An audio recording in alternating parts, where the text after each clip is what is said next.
Welcome to Review Rewind, a show where a couple of friends watch movies of old and aim to figure out if the reviewers were spot on or a little off. I'm your host, Mike. And I'm Tristan. And this week, we're talking about...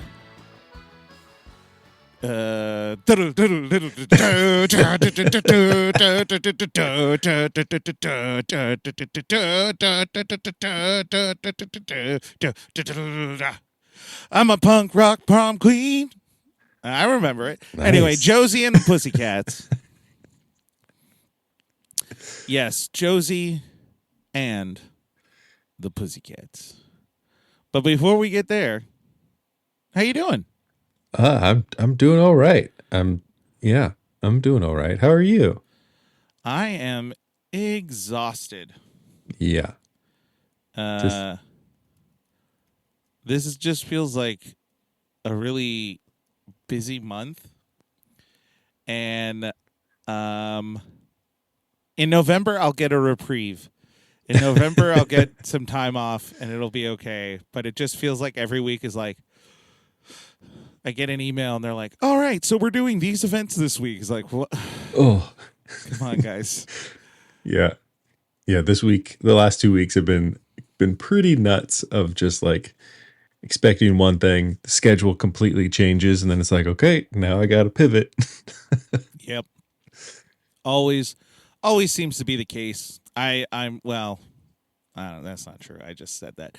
October just feels like it's going to be the busy month for me from now on. I know there'll be other busy months in the spring, but I think October is kind of the one where it's like back to back to back to back to back to back. Mm-hmm. Anyway, let's move on to our movie. That is low-key a reference to something later in the that we talk about. Director Deborah Kaplan and Harry Elfont. Producer Marc Platt, Tracey Edmonds, Tony DeRosa-Grund. Screenwriters Deborah Kaplan and Harry Elfont. Distributed by Universal Pictures. Produced by MGM, Marc Platt Productions, Universal Pictures, and Riverdale Productions. Rated PG-13 for sensuality and language. Genre, comedy music. Released April 11th, 2001. And it had a budget of $39 million. And it grossed a little under $15 million. So rough. A financial failure by most standards. Yeah. Starring Rachael Leigh Cook, Tara Reid, Rosario Dawson, Alan Cumming, Gabriel Mann, Paulo Costanzo. Who was that? Missi, Pyle. Costanzo. And Parker Posey. Who is that? Who? What? Paulo? Is Alexander.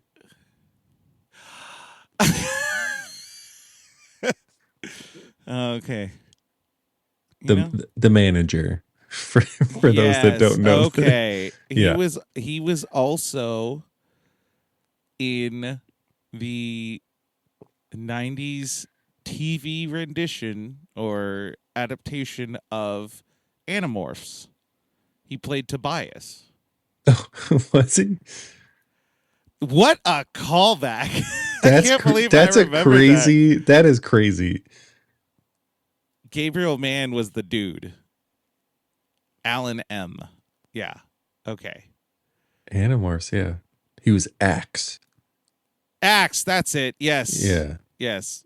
Why am I thinking Tobias? What is that? Who's that? Tobias was somebody named Christopher Ralph. Yeah. Also, okay. yeah. Okay. No, but he was for sure in Animorphs. Yeah. Remember Animorphs? I don't even know. I don't think I have any memories. I have vague memories of the show.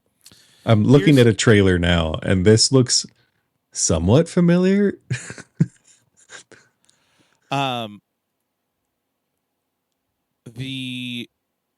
The show, because Shawn Ashmore, who became Iceman in the X-Men series, Yeah.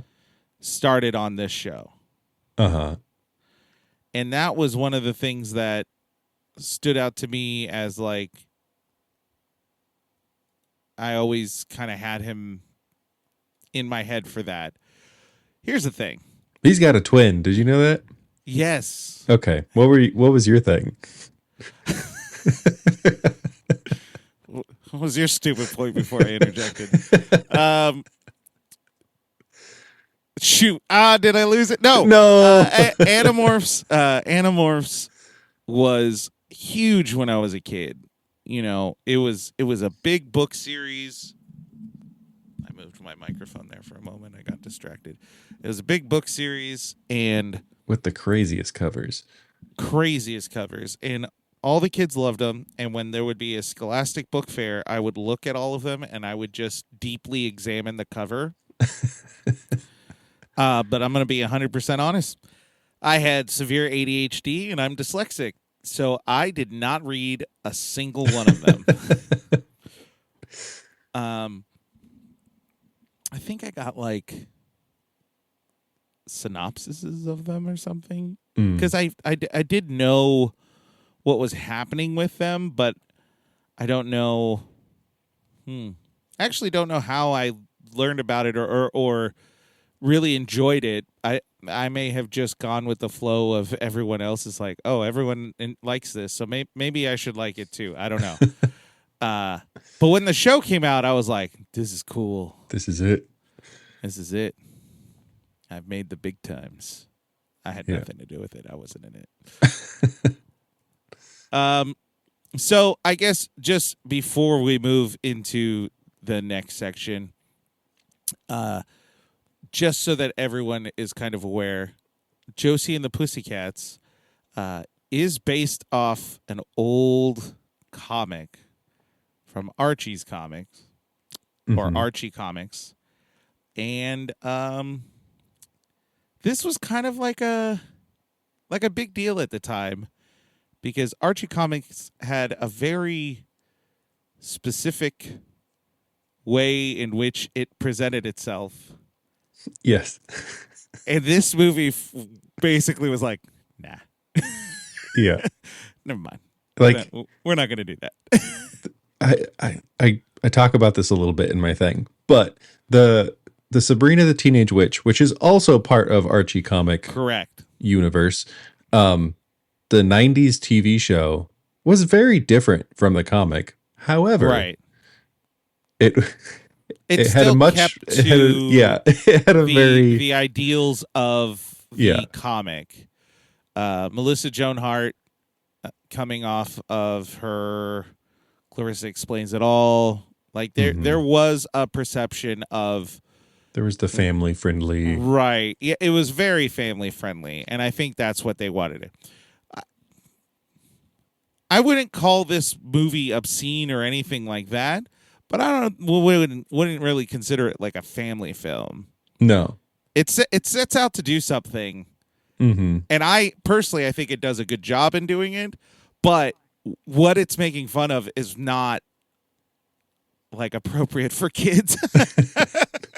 I think there's a version of this movie that would have been totally fine, right? But what ended up happening. Yeah. I think it's the time in which they're making it.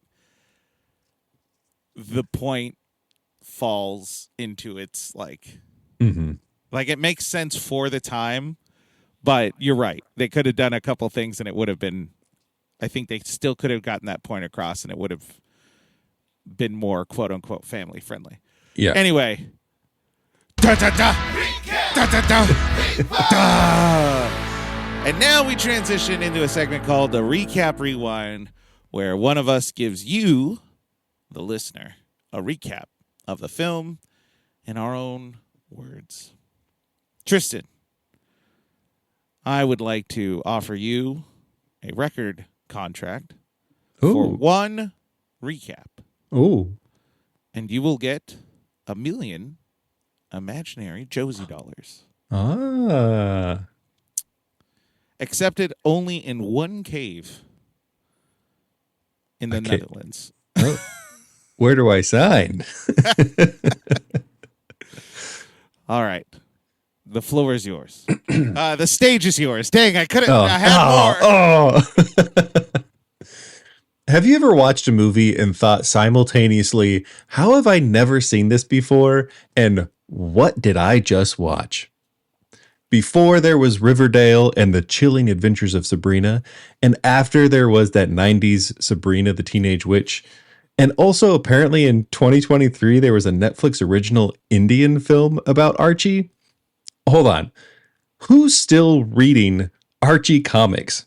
Aren't those the comics that your grandma? Guilty. I am a grandma. Aren't those the comics that grandmas buy for their grandkids to read because they're less violent than superhero comics? Archie comics are like Werther's original caramel. Nobody knows where they come from, but grandma has a stash, and it's definitely next to a Reader's Digest. Well, anyway, before Jughead was a time-traveling ghost fighting against the evils of a cult, I don't know. I didn't watch Riverdale, and it took me like 3 years before I realized that it was one of the Sprouse twins that was Jughead. And no, I don't know which one because they look the same. One of them apparently made it out of the sweet life and onto the off-mainstream teen drama television, and the other made it into obscure Netflix original young adult drama movies. But honestly, it could be just both of them switching places, and we would never know. Oh, hold on. I've gotten off track again. Before all of that, there was Archie Comics. And then there was a spin-off comic called Josie and the Pussycats. And at the turn of the century, someone thought it was time to make a satirical film about the music industry and consumerism. And someone else had just been perusing the magazines in his bathroom and and thought that this comic was great and thought we should make this into a movie. Those two people bumped into each other and spilled their coffee all over the place, and one of them had a donut that broke in half, and in slow motion, the broken part fell perfectly into the other person's coffee, and then they made eye contact through their first-degree burns, and then it happened. They made Josie and the Pussycats. Also, remember the time before smartphones? People had magazines and books in their bathrooms? Like, yeah, it's kind of gross that we're on our smartphones scrolling the gram. But we used to share magazines with other people doing the same thing. Okay, I guess I should actually talk about the movie. Just take your typical not like other girls teen movie and make the lead and her best friends, put them in a band. Your typical tropes ensue, like the awkward guy friend, and they both like each other, but they don't want to say it. And then the lead gets popular. There's a falling out among the friend group because she's changed. And then she realizes that she's not being authentic to herself. Everybody makes up. The guy says, I love you, and they kiss, and everybody's friends again. But like, what if instead of the antagonist being the popular girl in school, it's instead a big record label who, with the help of the US government, is using mind control and subliminal messaging in their music to control the masses to feed into mass consumerism. When the movie starts, you think, there's a lot of obvious product placement in this movie. Then you just brush it off and think it's all part of the joke. And then you realize, no, it is the joke. Evil music executive Wyatt Frame, played by Alan Cumming, after killing the hot boy band Du Jour for catching on to the conspiracy, sets off to find a new band to take their place on the charts, who will be none the wiser of the label's diabolical plans. He stumbles upon Josie, Melody, and Valerie, a small-time band from Riverdale. He convinces them to sign a deal and flies them to the big city, gives them makeovers, and within a week, they are on the top of the billboards. Melody and Val feel uneasy about their instant fame, which worries Wyatt and the label chief executive, Fiona Parker Posey. Like all the major band incidents of history, Wyatt and Fiona set in motion plans to manipulate Josie and remove the other girls from the picture by causing a divide between them and ultimately having Carson Daly attempt to kill Mel and Val. The plan backfires, but Josie has fallen victim to mind control herself, which she quickly overcomes by tripping?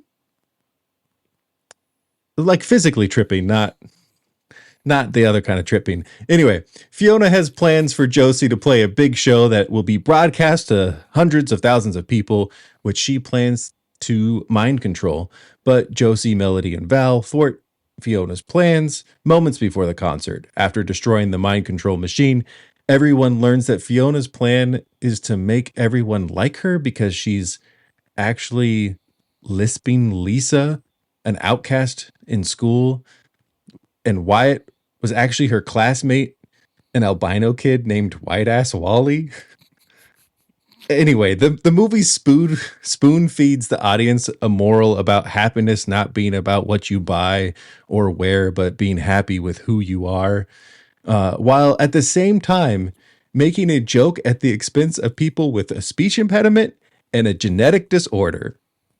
All of this happens so fast that you're left feeling a little disoriented at the end of the movie. Yeah. Yeah. The end of this movie is like it's just like punches you in the face. There's definitely a part where like the studio or someone had to have been like, I honestly think, I bet you there was a different written thing, and the studio was like, either like, all right, we need to speed this up a bit, or, okay, we need some kind of love scene because this is some like stupid teen thing. Like we need, like all of that is like, what, huh? Yeah. What? From the little bit of the ending is the hardest part of the movie, honestly. Yeah. From the little bit that I've read, Archie Comics did have input into what should be happening in this movie, and eventually they just kind of like disowned this movie because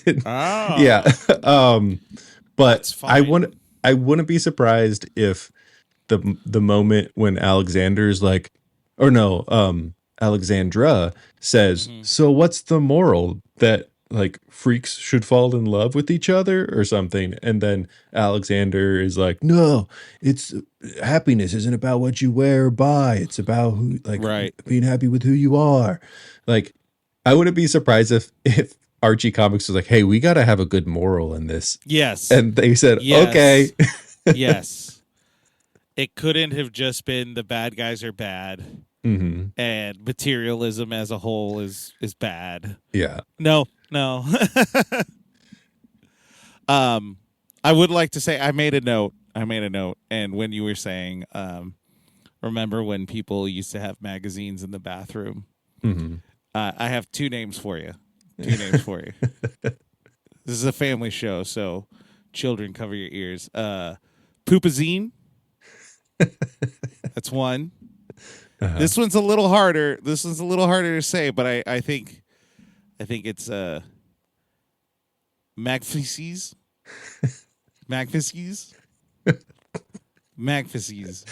That one's bad. It's the word feces is only funny in very small context. Like there's a very tiny window where that word is like, that's a good one. It's not a fun thing to say. No. And it's certainly not fun to hear. And it's certainly not what's it? A portmanteau. So, is that what that is? Isn't that what that is? A portmanteau? Maybe. A word blending the sounds and combining the meaning of two others. Yeah. We did it. Yeah. Or a large trunk. So I will go ahead and start this out and just say, overall, I really enjoyed it. Mm-hmm. There were a lot of points that were very funny to me that I know for a fact were not funny before. Mm-hmm. There was a lot that I noticed that I had never noticed before. Mm. And part of the reason I was emphatic about watching this is because I had heard from a podcast I listened to that someone had just kind of rewatched it and said that it's one of the better films of like satire. And so when I watched it, I was like, okay, go into it as satire, not as a teen movie, not as a what is it? Like Becoming a Star movie or whatever that kind of plot is, or coming of age or a romantic story. Don't look at it as any of those. Look at it as solely satire. Mm-hmm. And it was so much funnier than I think I've ever watched it. Mm. Because there are so many jokes that are just jokes for the sake of being like, see this thing? This sucks. This is bad. Yeah. And if you're not paying attention to it or you're not looking it through that lens, you miss all of them. Because it just looks, you know what? They did a really good job in that. It just looks like a late 90s, early 2000 teen movie. Yeah. In a lot of instances. Like, it looks exactly like it. But the whole point is they're trying to make fun of that. Mm-hmm. And like, they really do a good job. Alan Cummings did... It's fantastic. He's so funny. And if you just don't pay attention for a moment, you're missing a joke that he's making. Yeah. Just everything they talk about. They talk about materialism. They talk about corporate greed. They talk about the subtleness in which they are making like commentary on racism was like I had never. There was just a couple parts where I was just like, oh, I don't remember that joke. Yeah. And you know, it's not a good film in that I think it's hard to make a satire film, like a comedy, an absurdist comedy, genuinely good. Mm-hmm. You know what I mean? Yeah. Because there's always going to be a line. Yeah. There's always a line where it's like the absurdity crosses it. Mm-hmm. And this does that a lot. Mm-hmm. To where it's like, okay, you're going to lose a little something in the plot or you're going to lose a little something in the pacing, whatever it might be. But that's the push and pull. That's the sacrifice that ultimately the movie maker makes by trying to either convey whatever the message is, whatever the overall story is, whatever it is. There's a sacrifice in doing it in satire. Mm-hmm. I think Weird Al can do it for so long because all of his satire is in like minute chunks, like 2 minutes, 3 minute chunks. Right. And then he moves on to a different thing. Mm-hmm. Trying to make like a genuinely good movie that is satirical the whole time.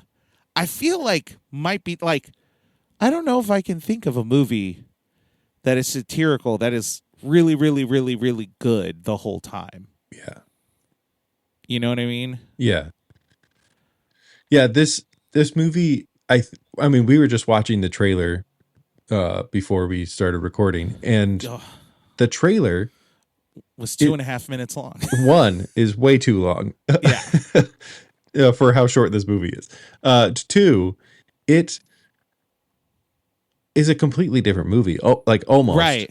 The Right. trailer going into it, and we were talking about this of like how at the time it was not received well. We see that in the numbers. But the trailer that was put out was the teen drama of these teenagers make it big time, and then they have to deal with the struggles of being from a small town and the big city kind of thing. Right. Right.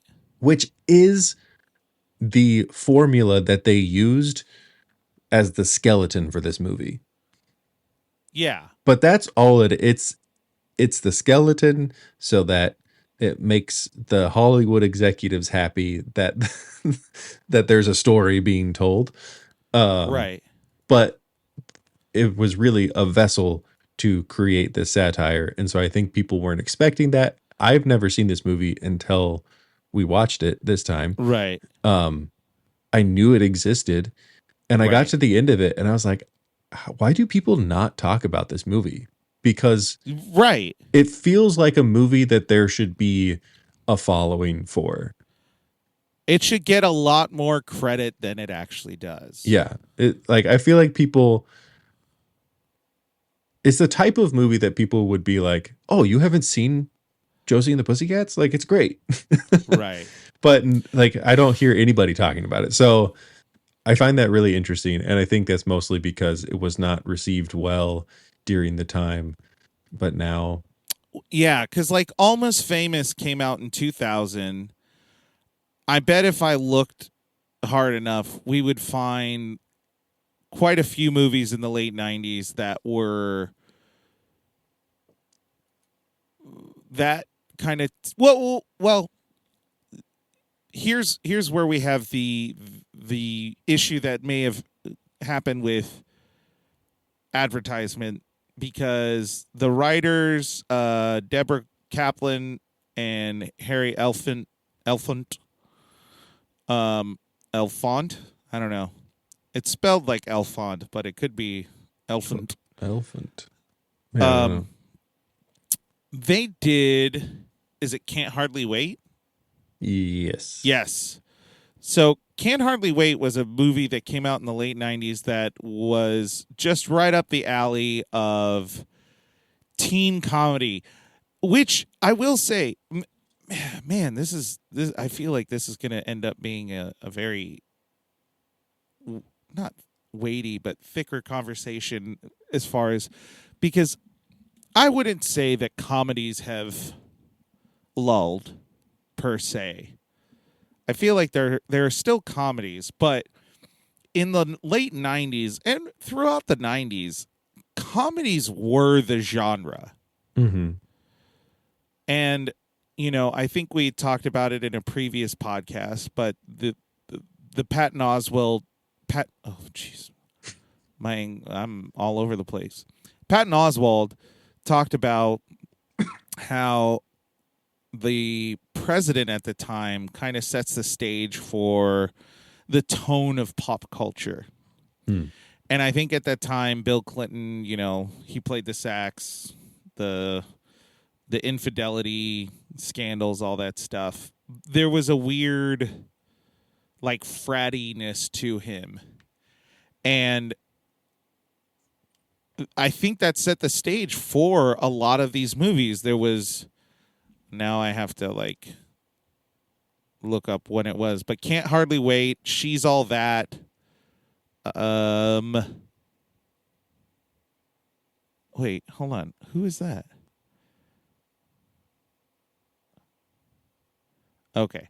Sorry. I saw on the picture of Can't Hardly Wait, I saw someone who looked like Eric Bana, and I was like, there's no freaking way Eric Bana was in this movie. American Pie. Mm-hmm. Road Trip was 2000. So there's this teen comedy that is just like hypersexual, very doofy, kind of masculine focus humor. Mm-hmm. And this movie makes fun of all of that. Yeah. It is mocking it. And it got advertised as though it was just one of those. Yeah. I don't even think it really got advertised as a comedy. Not really. I mean, the trailer that we watched did not feel like a comedy. It didn't feel like a comedy. It felt like, what was that Mandy Moore movie? Had the Switchfoot song in it. Wait, which? Where she got cancer. Oh yeah, The Walk to Remember. Yeah. I was like, that's not what you're talking about. It felt like that, but yeah. You have someone like Alan Cummings, who is, one, he's a stellar actor, but he does comedy really well. Yeah. And even in the trailer, Parker Posey is, there is a silly aspect to her in the trailer. Mm-hmm. And yet they really make it seem like it's a Can't Hardly Wait kind of movie. Yeah. When in reality, it is not. This is not that kind of thing. This is, I would put this in the kind of realm of like an Austin Powers type movie where the satire is there and everything about the movie is probably a joke if you look close enough. Yeah. Or is saying something, you know? And in no way, shape, or form, in any capacity, was it advertised in that way. Mm-hmm. And I think that's why people don't talk about it, because I just don't think people know. Yeah. And it's full of actors that were in those other movies. Yeah. Like you look at the cast. Yeah. You're like, oh, these are all the people that have been in these teen rom-coms before. Yeah. Except for, hold on. Not except for, hold on. I got to see. Because I saw him and I was like, dude, I honestly don't know what movie this guy has been in. He was in Can't Hardly Wait. The du jour. Les. Is it him? Is that his name? Yeah. Les. Alexander Martin. Yeah, because like all the other ones, it's like I recognize those three. Yeah. But who is this guy? I have no idea. Exactly. And he really didn't go on to do too much more. He was in Can't Hardly Wait, so there's a connection there.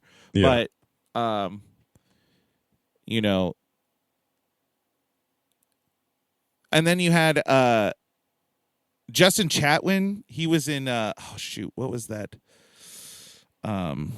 It was a Showtime show that everyone. It was really, really. It got a lot of awards, I think. What's it called?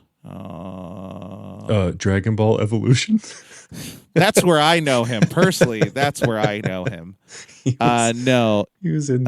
He was in Weeds, and then he was also in. It's such a bad movie. Maybe we should do that one next because that one is really bad. It's bad. Shameless. He was in Shameless. Yeah. That one, Shameless just had, like, he was really good in that. Mm-hmm. Anyway, but it also had, let's see. This is not in a good order, so I'm just trying to. No, it's like, yeah, Justin Chatwin is just a rando, so it's funny that he's a teenager that he's in this. Yeah. Oh, were they not credited? The rest they weren't credited. Oh gosh. The rest of Seth du jour? Green. Oh yeah. Donald Faison. Breckin Mayer. Eugene Levy wasn't even credited, but I mean, no, he was. There was a lot of non-credited people. That's funny. Oh my gosh. Um. Oh wow, there are a lot of people in it. Anyway. But then even so, Rachael Leigh Cook, she was in Can't Hardly Wait. I believe this was the first time I fell in love with someone. Tara Reid, Rosario Dawson. So let's just kind of talk about all the actors and kind of go from there. Rachael Leigh Cook, I thought, did such a good job in balancing that like subtle, shy, awkward person, but also she acts so much with her face. Her face tells so many jokes or shows so much emotion without doing a whole lot. Like anytime she was interacting with Alan M, her eyes told so much that it's one of those things where like because I've done a little bit of acting, and when practicing things and looking at my own facial expressions and trying to figure it out, and I go, yeah, my eyes do a whole lot of like lazy eye sleepiness. Like I cannot produce the same kind of emotion that she simply can just with her eyes. Like it's crazy. I thought she did a really good job. And all the ladies in the band as a whole did a really good job of pretending to play instruments. Yeah. Because none of them played their instruments. They're all lip syncing. They're all doing that kind of stuff. I am a musician. I have a degree in music. And I will say, they did pretty good. They did pretty good. What'd you think of Josie? Of the character? Yeah. Oh, okay. Just no, I thought she did a good job. I feel like I feel like Rachael is really good. Like she is maybe the forerunner of the like the tight, like talking, kind of mumbling through her lips girl. Yes. Like she's the cover girl for it. Yeah. It's like I know this girl. I don't know who, but I know her. Yeah, exactly. It's funny because I was looking at what she did for like the rest of her career, and not a whole lot. Well, no, she did a lot. Oh, did she? She did some voice acting, and then she's been in like 15 Hallmark movies. Oh, now, okay. That is its own thing. You can make your own comments about it, because I had a little bit of judgment about it, and then I noticed that she was producing most of them. And so I think she just kind of found a niche, and it was one of those of she's good at it. She fits that romantic actress thing. The I don't want to say stereotype, but she's been in movies since then. She's been in a lot. Looking at this, looking at her list now, and she has been in a lot of stuff. A lot of it is not necessarily the mainstream stuff. Like it's a lot of things that I've never heard of before. But then I remember she was in 6 episodes of Psych. Yeah. And I remember she was like one of my favorite like reoccurring short-term characters that happened. Yeah, she was in kind of like a lot of what were supposed to be big movies, and then it seemed like she just kind of was working. Did a lot of voice acting. Did movies that are kind of everywhere. Did TV. She did a lot of Robot Chicken. She's done a lot more than I thought she did. I feel like she's not in, like, because she's in so many like TV movies. She was in Red Sky. I never saw it, but I think, is this what? Yeah, this is what I thought it was. Freaking Bill Pullman's in it. Anyway, we're yeah. No, anyway, yeah, she was great. Yeah. And then let's see, Tara Reid. What did you think? Because I have my own opinion. What did you think of Tara Reid in this movie? I think that she did the role of the like typical like trope of ditzy blonde.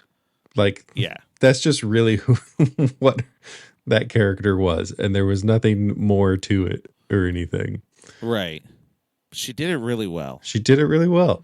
She did it really well.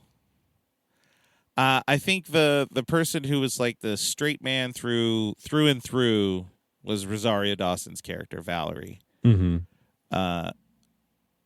Who was a little fish out of water simply because she just seems taller than the other two. So it was just funny because I was like, I wonder how they're filming this, because I'm pretty sure Rosario is just towering over these two smaller women. I might be wrong, but oh yeah, Rachael Leigh Cook is 5'2", and Rosario Dawson is 5'7". Yeah, that's if you put them next to each other, that's tall. Yeah. But I really enjoyed her. I thought for what it all was, the satire, everything, she took her part seriously and did a good job with it. I thought her comedy timing when it was called for was really good. Mm-hmm. Like when she sasses, what's her name? Alexandra. Like when she's talking back to Alexandra and all of that stuff. Yeah. Like her jabs are really good. Mm-hmm. Yeah, I really liked it. All right. Now we got through the three. We can talk about the others later, but what did you like about the movie? My favorite part was Alan Cumming. Like, he just, every moment that he was in was like so good. It's very funny. Like, he's everything funny. he did was very funny. Yeah. It's fun. It's weird because I didn't realize how much stuff he was in from like when I was younger. And I didn't appreciate him when I was younger, but now that I'm older and like going back and watching stuff, I'm like, oh man, he's like really good. Yeah. I think the humor of this, like, I was just surprised when I went into this movie. I didn't know what to expect. Right. Because it was like I said earlier, it's something that I had heard of, but never actually watched. And so I had no idea what to expect from it. And like, I was laughing out loud. I was enjoying it. So like, the humor is well done. In some ways it's very shallow, but in other ways there's like layers of humor. Mm-hmm. And like that element was really like the fact that like I said in my recap of you're watching the movie and you're like, why is there so much product placement? Like, right. The airplane has a giant McDonald's logo behind them. Like, what's going on? Right. And then you realize, oh, this is all part of the thing of what they're trying to do, what they're trying to make commentary on. Right. And some of it is in your face, like having hundreds of logos flash across the screen as they're flying or like doing their montage or whatever. Right. And then it's subtle, like having Avion in the aquarium in the background where Right. it's like you don't really notice it. Right. Yeah. So I really enjoyed the humor of this movie. Yeah. I thought the jokes were really good. I thought when they broke the fourth wall, it was very appropriate every time. Like there was never a point where I was like, "Oh, come on." Yeah. Like it was funny. And just how they remarked about things. Cuz like we were saying before, Archie Comics seem to have had a lot of opinions on it and then eventually disavowed it. It seems as though the movie was very aware of that and just tried to jab at them kind of any chance they could. And there was something really, I don't know, there's something really funny about that. Just kind of like hearing that kind of, can you lighten it up or can you, whatever it is. And so they make little fourth wall breaks. Yeah. You're just like, that wasn't in the, what was it? Why is she even here? She was in the comic. Yeah. What? Or I was in the comic. Yeah. What? Acknowledging that like both of those characters really don't bring anything to the movie. Yeah, no, not at all. I like the one thing I will say, and I will like that I liked was the music is so good. Yeah. That soundtrack, that album is a genuinely really good album. Even though the movie did not have financial success, the soundtrack sold. It made gold. Oh, did it? So it sold over 500,000 copies, which kids, if you're listening, stop. Why? Why are you listening to this? Secondly, before streaming, people actually bought hard copies of things, and that's how they would understand whether something was financially successful or not. And even though you can have millions of streams that translate to no ticket sales or anything like that, if you sold a lot of copies of CDs, there's a really good chance that translates into fortune later. So people buying tickets, merchandise, different things like that. Someone doing gold or platinum and then not having a response of ticket sales, whatever it might be, would have been crazy. I'm saying that simply because like now you like someone could have 5 million followers on Spotify and 10 million listens a month or whatever, and then they go do a show and no one comes because it's you can have millions of followers and still be niche. Yeah. If you sold 500,000 albums at that time, everyone knew it. Like it wasn't niche. Yeah. That was just like a side tangent about that history. This is crazy. My brain just like did a flashback, and I remember people like seeing the album, like the CD. Like I just like, oh yeah, I remember people having it, and I was like, wait, yeah. Is that how I've always loved this album. I've always thought it was a really good album, and then watching it, I listened to the whole thing again, and it's a really good album. Like the songs are good. What's her name? Let me see. Hold on. the one who did the singing? Yes. Kay Hanley from Letters to Cleo, which is so funny because like if you listen to Letters to Cleo, they're kind of alternative rock, grungy. I'm gonna get cooked by some people, but it wasn't like this pop punk kind of sound, but her voice fit so perfectly in all the songs. But they weren't the three main actors weren't all just lip syncing. They actually did do backup vocals for the album. So did Biff Naked. I forgot about that name. Yeah. It's a Canadian singer. Yeah. Biff Naked. That's always going to be that's a hard Google search. Yeah. Like you should be fine on Google, but depending on I remember looking at as the credits were scrolling, it's like, did I just see the name that I thought I did? And I did. It's one of those things that's really funny because I always use Biff as like to be a negative. Yeah. Like when I mess something up, I say I biff it. Oh, you biffed it. Like I biffed it. Yeah. And so when I see that, I'm always like,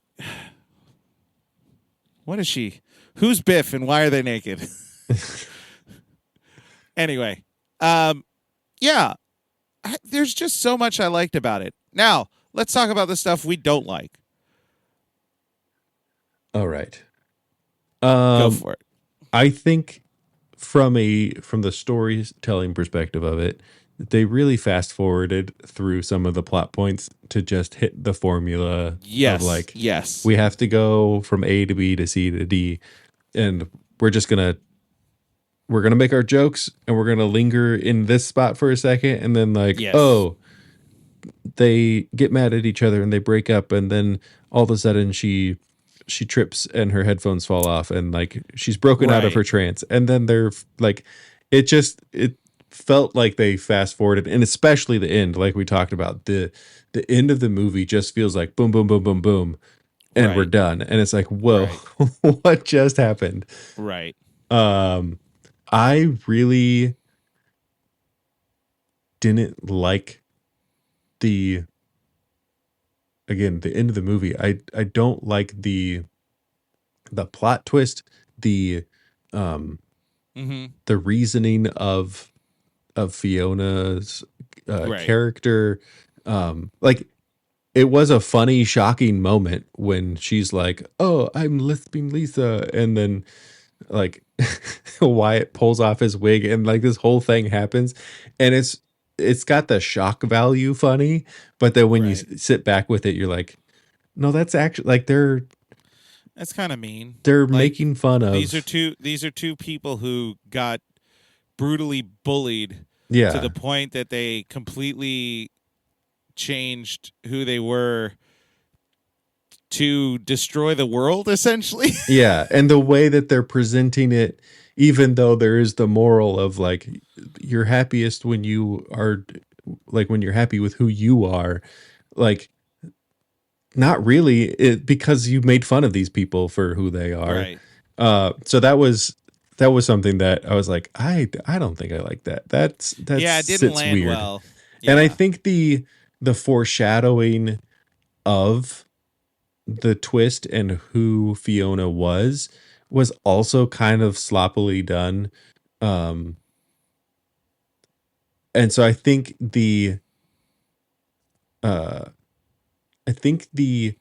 twist of who her character was could have been done in a better way, and the motives could have been done in a way that didn't feel a little bit gross about making fun of people with impediments or disorders. I think there could have been a really good commentary on that idea. Do you ever? I might be hitting a wall here. Do you ever watch South Park? No. Okay, so genuinely, South Park is a fantastically written show. Most of the time. But they have this really good episode where, so if you don't know the characters, there's Stan, Kyle, Kenny, and Cartman. Cartman is just whoever you think is a dirtbag, that's who Cartman is. Kyle is just kind of like a normal kid. And Stan also pretty normal kid. the girls in the class have created a list of who's most attractive and who's least attractive. Mm-hmm. And it is then brought to Kyle's attention that he was marked the least attractive. Mm. And it sends him spiraling. Mm-hmm. So he's super depressed, all this stuff. And then he has a moment. I have a point to this story. Hold on. He has a moment where, if I remember correctly, I believe Abraham Lincoln, the spirit of Abraham Lincoln, comes and talks to him and basically shows him all the people who were the most attractive in high school, but or in school, but now they're in their 40s and stuff. And they're like, this person only cared about their looks. They never worked on anything in their whole life. Mm. And now their looks are gone and they're lonely. That idea of society brings about a certain perspective on attractiveness and aging through attractiveness. And her character could have been the person wrestling through that. Mm-hmm. Because she's clearly older than them. Yeah. Because they were because Alan Cumming's character is probably in his 30s. Mm-hmm. And they went to high school together. So, it could have been that instead of her being the lispy girl or whatever, it could have been she was the attractive, popular girl. But now that she's into this position that she got with her, whatever, her looks or whatever, but now you're realizing, she doesn't actually have any, she's not very talented. She's not good at talking to people, mm-hmm. or good at being that person, whatever her job, the CEO, whatever her job. Yeah. I actually don't know what her job she was an executive of some sort. Yeah. But ultimately she wasn't good at it, and that her goal of just looking the part wasn't enough to fulfill it, and that she had to really try to figure out what she is and who she is and what she likes. Mm-hmm. That could have been a great thing, and they could have fit it into this whole story. Alan Cumming's character, on the other hand, I don't know that one. I don't know what they could have done with that one. The albino thing is so out of left field that I don't even know how to, I know it's not good, but I also don't know what they could have done instead. Yeah. It was so when she reveals I'm just trying to be popular and everybody like me and I have a lisp. It's okay. Weird, but okay. And then all of a sudden he's I have something to tell you, and then does the reveal. It's what's happening right now? Yeah. And then she's like, but your face, and then he does the thing and is it's makeup. It's whoa. Yeah. They did that trick in the first Batman. Anyway. Yeah. So one other thing I didn't like about the ending is that the government just got away with it. Yeah, but also I think that's part of the commentary is the government. The government always kind of gets sleazy things, and then I think that's one of the things that's real hard about it is they're kind of forced to give a message, but at the end of the day, the message ultimately is you do your thing, try to do your art for other people, because that's what Josie eventually gets is we're just going to do our music our way, whatever it is. That's a great message. That's good. But then the satire message is the bad guys get away with it. Mm-hmm. Corporations are still going to make money, and I don't know. Capitalism is bad. Whatever it is, I don't know. Yeah. But it just gets so bogged down with the weird jokes at the end. And I think it's problematic in how it's being told, because maybe I'm wrong. Throughout the rest of the movie, we don't really have a joke that is that way. You know what I mean? Like Yeah. where it's just strictly we're making fun of someone's impediment or someone's physical thing, and that's the butt of the joke. Yeah, there's not really. I mean, the closest thing is when Melody is like, "We're special," and then they're like, "Special ed," but like Right. that's not But necessarily that's a bully being a bully. a bully being a bully, and it's not directed at a specific thing. Right. But yeah, like all of a sudden at the end, we get this weird, very pointed joke. Yeah. Yeah. And that's what's weird about it is because like the top of the film, you know, Wyatt makes a point of as an executive, which is true of like Hollywood and executives and all of that. Like Valerie is almost immediately a problem because she's black. Mm-hmm. And they kind of make those statements in passing, but you're supposed to look at it like, wait a minute, that's not good. Like everyone ultimately the world and everyone agrees like that's bad, and that's the satire that's being come across. So that's their way of doing this kind of joke well. Yeah. But I don't. Yeah, I think that's what makes it so like in your face. Is for the rest of the movie they did a good job. Yeah, I'm curious to like go back and watch the beginning of it if Wyatt treats DJ from Du Jour the same way. He slaps him. He does slap him, doesn't he? He's the only one he slaps him, doesn't he? he slaps him. That's right. Oh, jeez. Oh, boy. Oh, man. Got some issues here, guys. Yeah. Just a quick, while I'm thinking about it before I forget, the band was named Du Jour. Du Jour means of the day. Family. It means family. It means family. And family sticks together. Yeah. It means of the day. It means, yeah, like soup du jour of the day. Oh! So they're the band of the day. That's so good. Yeah. And if you haven't watched this movie, you should.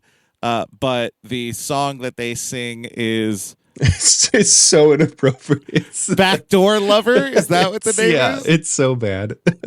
This is how like good they did it, because it was bad. It innuendo through and through. But it's such an innuendo that like to the point where like while I'm listening to it, I'm like, oh, I know it's satire, but I can't believe they're singing this. To the point where my brain is even like, I don't know, man. I can't remember what they said because I can't believe they would have actually done that. Yeah. And it's like, it's so like late 90s, early 2000s boy band. It is perfect. Like it is a perfect satire. You don't notice it. And then you start listening to what they're actually saying and you're like, oh, this is extremely inappropriate. They go straight for it. Now, forgive me all, but oh my God, I did not hear these. Did you look up the lyrics? This kind of love is wrong, but you know it feels so right running my hands across your cheeks. They're so smooth and white. Oh my God.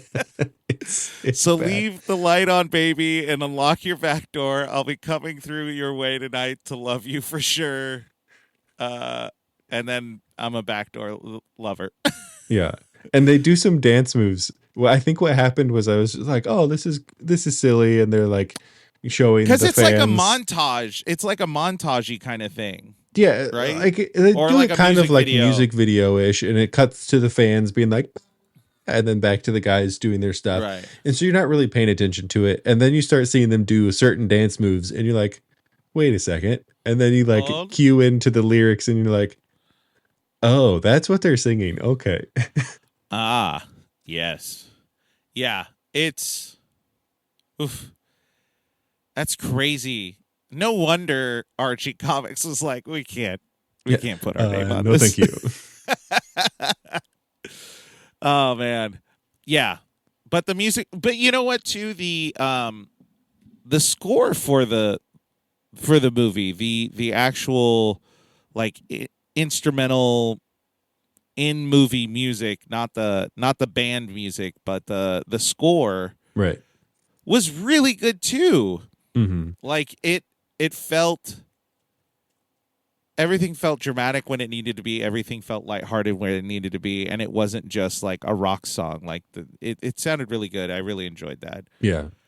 Trying to think. I like Parker Posey. I don't like her character, and I don't like how they treated her in the end. Like, I don't like where that character went.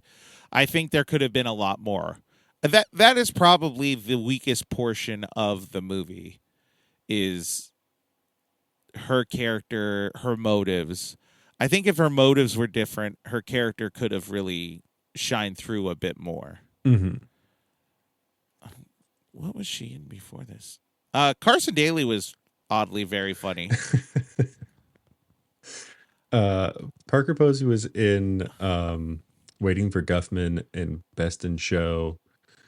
Right. Was Best in Show before this? Was it? I think so. I thought it was after, like right after. Let's find out. 2000, you're right. Right before. Mm-hmm. She was in Scream 3 and You've Got Mail. Trying to think, what are the big ones? Scream 3 would have been something that got her.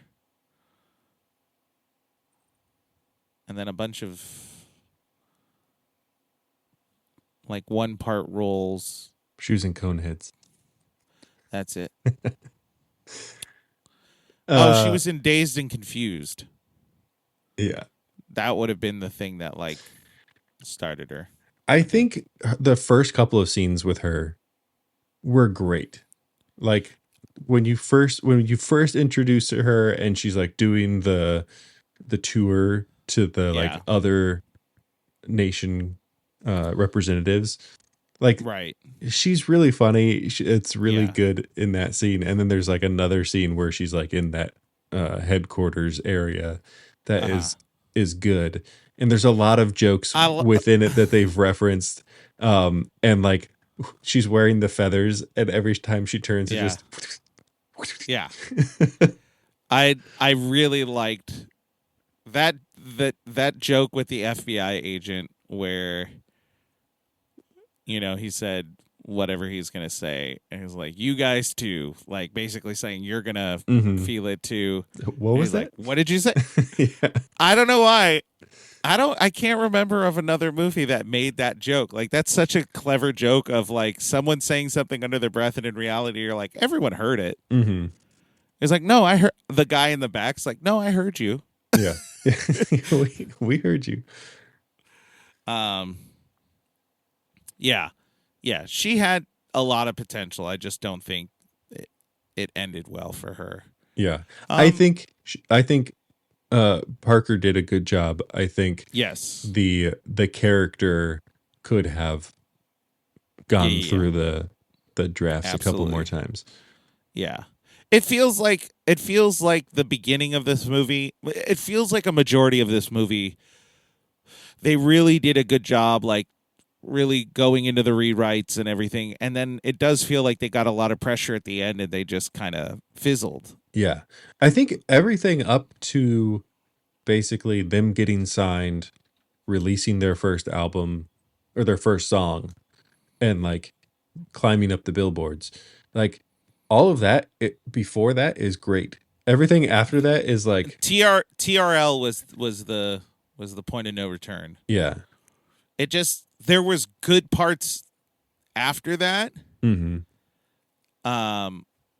But it lacked a lot of cohesion. Yeah. I think one of my favorite scenes is when Wyatt shows up and he's like, Josie, I need you to, while the Oh, girls are off doing their interview, I need you to listen to this CD. And but Alan M has a show. yeah, Alan M called and he said like that they canceled him or something. And like, so I should probably call him. yeah, and that's him. Like they're like, all of that is at the front desk, and then he stands up. Yes, that note has been left with the front desk. And then there's like something else, and she's like, "Wait, that too?" And then like standing up and who do you keep calling? I have other clients. Yeah, it's just it's a well developed comedy scene. Like it does well. Yeah, You know what? Even though he's part the TRL scene, I actually like the TRL scene. I thought it was funny. In the scope of what they were building, like Carson Daly is a soldier in this weird war, and then Aries Spears. I don't know why. He was just very funny when Valerie calls him out and was like, wait, who is that supposed to be? And he's like, Chris Rock. I was like, that was a terrible Chris Rock. You're not even funny. Like that moment of just like it stops everything for a second. I laughed so hard because I was just like, where are we going with this? What's happening? I also do like the idea of Carson Daly hitting on Mal while he's trying to kill her. Yeah. Like there's something funny about that. Maybe. I don't know. Is that funny? I don't know. Anyway. Now I'm just doubting myself. Alrighty. Oh, here we go. I was like, I'm trying to find the quotes. Couldn't find where I put them. Some of my favorite. Okay. The jerkin thing got me every time. Every single time someone said it, because I was just like, there's no way jerkin'. They're freaking doing this. I think you mean like, there's no way they're jerking doing this. Yeah. Exactly. Like, that's so jerkin'. I'm like, that'll never be cool. That's gross. Like, it's not fun. Yeah. That was very funny. Even though like the brainwash, how the outcome was, just Josie breaking Mallory by going, puppies turn into dogs who get old and die. I don't know why that got me, because I was just like, wow, there really is a way to just really hurt someone, you know? Yeah.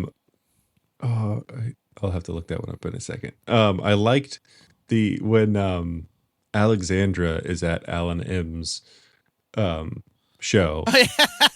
The guy comes out of the bathroom and she says, "Shut up or hold it till you get home." And his response is like, "All right, lady. Yeah. Come on, it's okay." And then at the end, when the FBI guy like comes storming in, and he goes, "Oh, that girl's got a skunk on her head. Oh, that's just your hair, but that's messed up." That caught me off guard. Yeah, because she was like, "I'm perfect." Oh God, that girl's got a skunk on her head. Yeah. It was so unexpected. Like the timing, it was just really good timing all the way around. Yeah. You know what? The end, the plot twist, all of that, but the end had a lot of really good jokes still. Yeah. Where it was like, Wyatt, show these lovely girls what we have for them. And then Wyatt opens up to the Mustang and a car, Val, I won a car. Yeah. No, you didn't win a car. Oh my God, you won a car. Nobody won a car. Like that everything about that was just very good. Yeah. And, what was the other one? Oh, when Fiona is doing her, like, talking about what the whole scheme is, And I don't remember what the line is that she says before it, but she's like, the people of the blah, blah, blah, blah, blah. And then she points and says, China knows. And the Chinese guy like nods and winks at her. Yeah. It's like, yeah. There's a couple things that like they try to do where I don't know if it was meant to be a joke, but you are supposed to get this thing of like these people are kind of racist. Mm-hmm.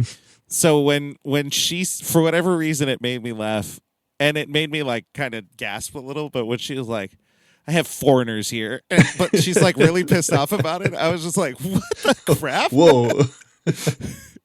It just took. I was like, "Oh my gosh!" You know what? I'm gonna say, because I feel like there was a a little bit of a feminist thing. Like I want to say like 8 years ago, 10 years ago, about the hat, the Josie and the Pussycats, but put hat instead of cat. Oh, I'm not going to say it on its okay. own. I didn't realize that was a joke in here 20 plus years prior to that actually being a thing. Mm. Mm-hmm. And it caught me off guard because I was just like, how'd you misread that? They're wearing cat ears. Yeah. Okay. I'm trying to see if there's. Oh, okay. Younger people, if you were not aware of Movie Phone, you missed Mr. Movie. a huge point in the zeitgeist. So before the internet, not before the internet, but before the internet was our active way of getting information, you could only get movie times from the Friday morning newspaper, Mm-hmm. or you would have to call a number. Did you look it up? I thought you were looking it up. I was like, I don't remember what the Movie Phone number was, because it was almost like 411, which kids probably don't know what 411 is either. It was like 911, but for movies. And emergency! I need to watch a movie now. Yeah, and you could put in your zip. I forget exactly how it works, but you could put in information so that it would have your local theaters, and you can get the movie times from your phone, like a phone call. And the guy spoke kind of like this, the Movie Phone guy. And so in this film, he was the voice of the subliminal messaging. So one of his lines was, "Conform. Free will is overrated. Jump on the bandwagon. There is no such place as Area 51. Solid joke. But I will tell you, that gave me just like a shiver of nostalgia. Like I was just like, God, well, that man's voice was such a pivotal part of my childhood. Because I called the Movie Phone weekly. Because and where I grew up, there was nothing to do. There was a movie theater like 5 blocks from my house, so I could ride my bike there. Mm-hmm.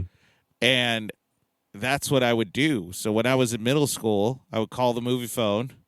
I would see what's out, and me and my brother would go and watch movies. Mm-hmm.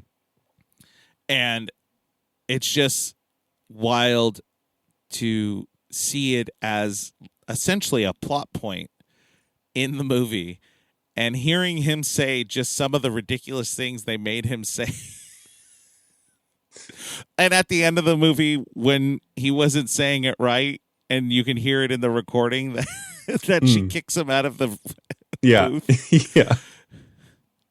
Okay, there was there were good jokes at the end of the movie, but the end of the movie was still pretty rough.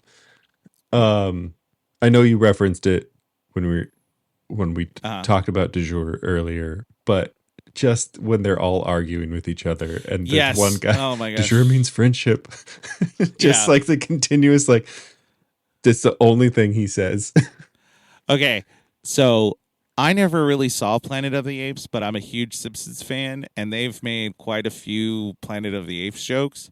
So hearing the monkey named Dr. Zaius just made me laugh. Oh, I didn't even catch. Yeah, okay. I The didn't little catch monkey it. is Yeah, named Dr. Zaius. yeah. That's good. Oh man. I'm just gonna leave it with I'm a trend pimp. I'm no one's pimp. I don't know why that line just made me laugh so hard. Just hearing her get so mad and go, I'm no one's pimp. Anyway. Anything else? You got one anyway? Any others? I don't know. There's some good ones. Yeah. This movie is very quotable, and I forgot about that. Mhm. And I feel like this movie I'll say it at the end. Anyway, this is very quick. Anyway, in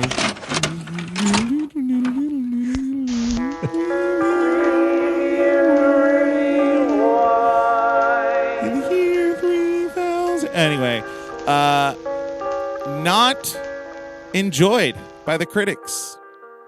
I honestly think it was bad advertisement. It has to be. It has to be. It had to have been advertised as a completely different product. So when people went into the movie, they just saw this absurdity, an absurdist movie that is just full satire. And, you know, I can see how you would be disappointed in that. Yeah. I feel like a movie making this type of commentary today the critics would be like, oh, it's so innovative and it's blah, blah. Like they'd be praising it because it's like, because critics love when you make a movie that glamorizes Hollywood, or they love when you make a movie that makes a message about culture. Right. Yeah. It's funny. I think this movie is more, sadly, more timely. It's very dated. Oh, yeah. But I think the message is, if anything, more important now than it was maybe back then. Anyway, Metacritic, 47%.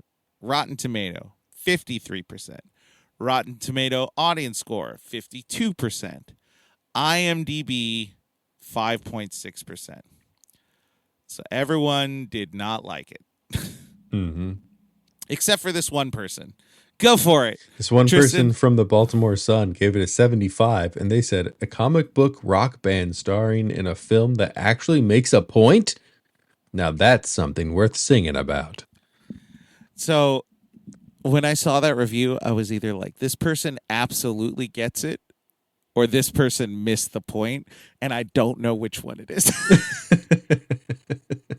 Because I feel like you could walk out of that movie liking it and feeling as though you have understood the message, but missing the point completely. Like, I think that possibility is there. Anyway, this is someone, I'm pretty sure it's Roger Ebert or someone affiliated with him, that did not get the point. The Chicago Sun-Times gave it a 12. I just read it. Yeah. Josie and the Pussycats are not dumber than the Spice Girls, but they are as dumb as the Spice Girls, which is dumb enough.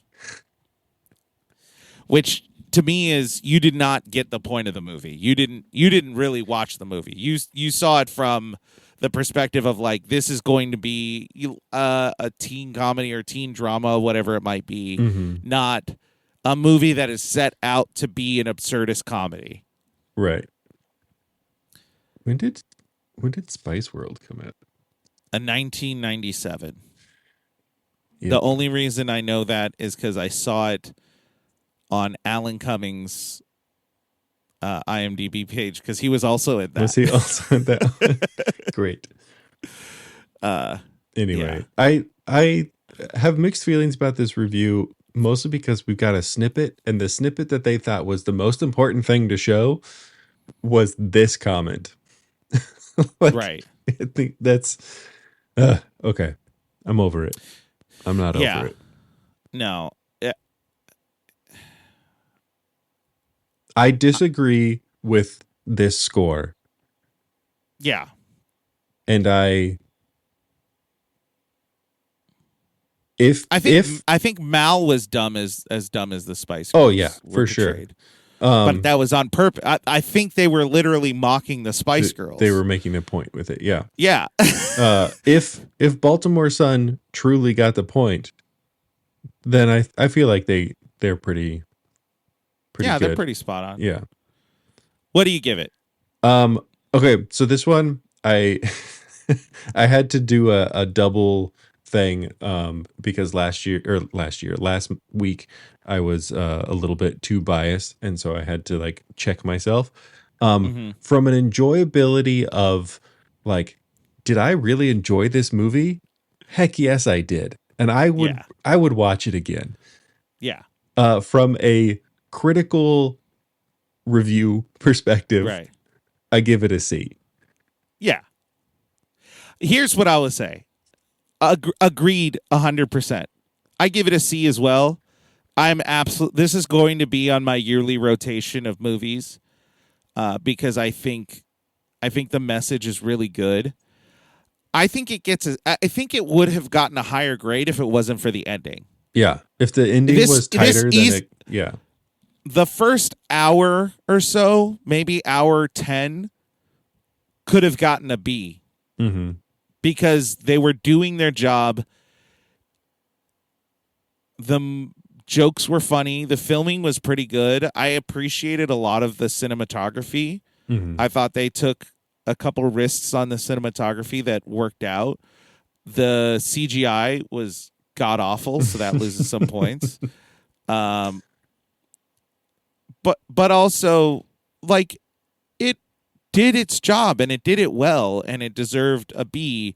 And then it got to the ending and it was like, oh, yeah. I don't know, man. This is like you're grading an essay, and the research is great, everything's good, and then you get to the conclusion and they go completely off point, and you're like, I can't give you a good grade with that ending. Like, I can't. Like, you did excellent research about the moon cycle and everything was going, but then you just spent the last. In fact, you wrote 3 paragraphs about how we never landed on the moon for whatever reason. Mm-hmm. That has nothing to do with the actual moon cycles. Yeah.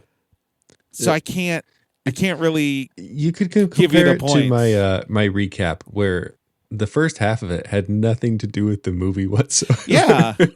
Your recap was low key a foreshadowing of things to discuss. Yeah. You know what? It's a fun movie. I highly recommend it, especially for those who have never seen it or for those who saw it and maybe saw it from the perspective of it was supposed to be a standard teen comedy rather than a piece of satire really critical of consumerism, corporate greed, government oversight, and the secretness of government. And, you know, God, they spoke on so much. They spoke about racism, misogyny, you know, music. They spoke about music. They spoke about, I think one of the funny commentaries on Du Jour was that their song is that Backdoor Lover, which wildly inappropriate song, but then you're looking at the fans and everything, and it's all like 12 to 17-year-old kids. Yeah. And immediately it's like, hey, we're pushing this stuff. We're advertising these things toward kids using younger people who almost look like kids to sell sex and all these things. So they were talking on that, which I always have to tell my students these history lessons because, when we were kids, we had reruns. Everyone kind of had TV that connected them in some way. Maybe you didn't see a lot of shows, but there was shows in the zeitgeist that everyone knew about. Mm-hmm. And music for a while, especially in the late 90s, was that way. Mm-hmm. And so everyone knew who Britney Spears was, who Christina Aguilera was, all this stuff. And if you go back and look at their music, Genie in a Bottle is a horrifically innuendoed song. And they used to play it on Radio Disney. Yeah. And it was fully advertised for kids. And there was no one was taking it from a perspective of like, hey, look, whatever it is, it's probably not a good idea. You either had the like prudish mothers against whoever it is, and then you had the extreme of, well, we're going to make money off of this, so let's just do it. Mm-hmm. But you didn't have a normal voice who was just like, look, I'm not going to stop you, but it's probably not healthy. Mm-hmm. Probably not a good idea. Yeah. And this movie was in the midst of it going, it's probably not a good idea. Mm-hmm. But no one saw it. For sure. Yeah. So no one could go, oh yeah, Josie and the Pussycats was talking about this in it. Yeah. They were in there while they were talking about it. Yeah. I mean, there is actually I think you could write a really good report on the historical significance of the commentary in this movie. Like, right. if there is a student of film out there, watch this movie, write a report on it, get an A, let us know watch about this movie, and then look at whatever the Billboard charts were for 97, 98, 99, and watch those music videos, and then make the judgment call. Like, then see it, because you'll see exactly what they were making comments on. Like, I mean, there's even with the materialism and consumerism side of it, like, that was right at the beginning, right in the middle, right before the end, really, of the .com bubble. Right. And so they like when they were making this movie, they were in the midst of all of that at the peak of and they all that stuff. They make the joke of the live streaming. Mm-hmm. And the thing that hit my brain immediately that I laughed at, that was not a joke. It was not a joke in the movie. But when they said live stream, I laughed out loud because I immediately went back to Mike in 2001 on a computer trying to watch any video and having to wait. There was no infrastructure that could have handled the live stream in 2001. Right. It would have been impossible. Mm-hmm. So all I was laughing at was like, that would have been the jankiest thing ever. Yeah. And there's like people, that the people like sitting down at their computers and like, right. Like, no way.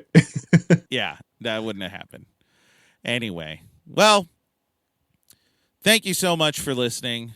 If you want to follow us, I poorly post things on social media, review.rewind, I think on everything, or just review rewind, or review rewind pod, or I don't really care.com.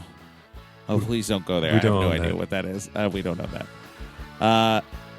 So we're just gonna keep going. I really enjoyed this one. It was great talking to you, Tristan. You too. And listeners, remember to review those rewinds, and we'll see you